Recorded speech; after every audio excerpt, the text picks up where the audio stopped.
Another feature that I want to point out with the lasso tools and with the marquee tools is the ability to add to or take away from your selection. With both sets of tools, if I zoom here on my tomato, let's say that I wanted to add this tomato as well. If I hold the shift key down, you'll notice that a plus sign appears next to the polygonal lasso tool, and I can just start clicking around this tomato.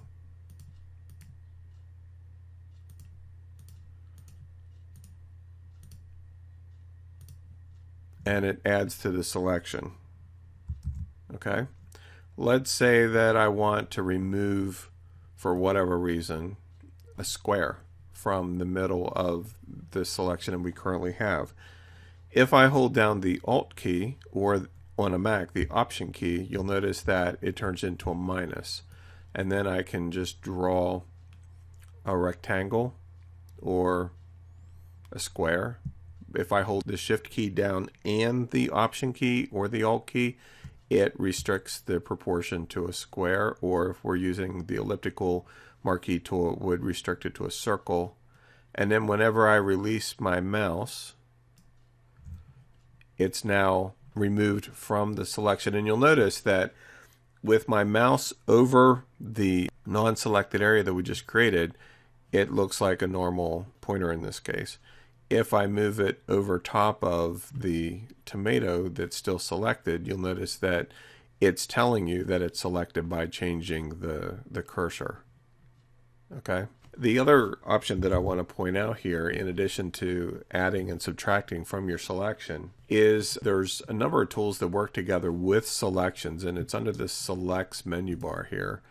And you'll notice that if I come down to Modify, we have a number of options. One is border, which we'll look at later. We have smooth, expand, contract, and feather. Smooth basically takes the existing selection that you have and it smooths it out. So like if you were creating a selection using the polygon and lasso tool, it may not be perfectly smooth and round because you're clicking the little point. So you can select a sample radius of say 3, and it'll take the selection that you have and average it. Now you're not going to see a lot of difference in this selection here, but essentially that's what it does. Now if you use expand does what you think it would do. So like let's say that I want to select this tomato, but I want to broaden the selection by say 5 pixels for whatever reason. Expand selection can come in handy if you're creating, say, circles within circles or something like that.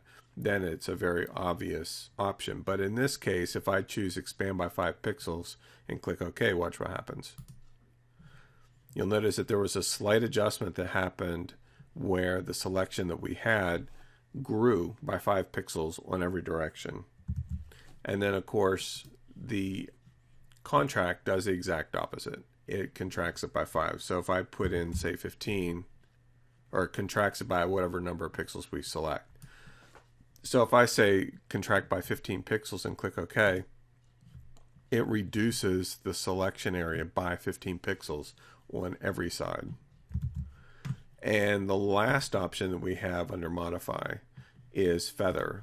And what Feather does is it takes your selection and it smooths it out depending on the radius that you choose. So like for instance, if I just choose a radius of 1 or 2, the edge is going to be very subtle. Instead of it being a very clean, sharp edge, it'll have a little bit of softness to it. And actually, let me demonstrate this to you. Let's take a copy of the tomato and as is, without any feathering, and paste it onto a new layer. And so you can see that it's a very hard edge. If we zoom in here, you'll notice that it's a very hard edge. Okay. If I load that selection again and come up to select, modify, feather, and say we put in a feather radius, something that's small, like 2, click OK. And then I'm going to do the same thing. I'm going to copy the tomato and paste it. So now if you look at the edge, you notice that it's just a little bit softer. Compare that to the original one. See how it's very hard, very clear defined edge, versus the new one that has a very soft edge. Now if we take it one step further, I'm going to make this selection again, and we're going to turn on the tomatoes, and this time instead of feathering the selection to 2, we're going to feather it to 10. We'll click OK, and then I'm going to copy and paste again, and now you'll notice that the edge is very soft. So it depends on what you're working on and wanting to select. Very often, if I'm pulling an object out of a photograph, like we're doing in this particular case, I usually feather every selection at least 1 or 2 pixels. It just removes that harshness of the edge. In some cases, you may want that edge, but usually if you're working with photographs and trying to isolate something, feathering it just a little bit can make a bit of a difference. Okay, so you want to keep that in mind as you're working with your selection tools.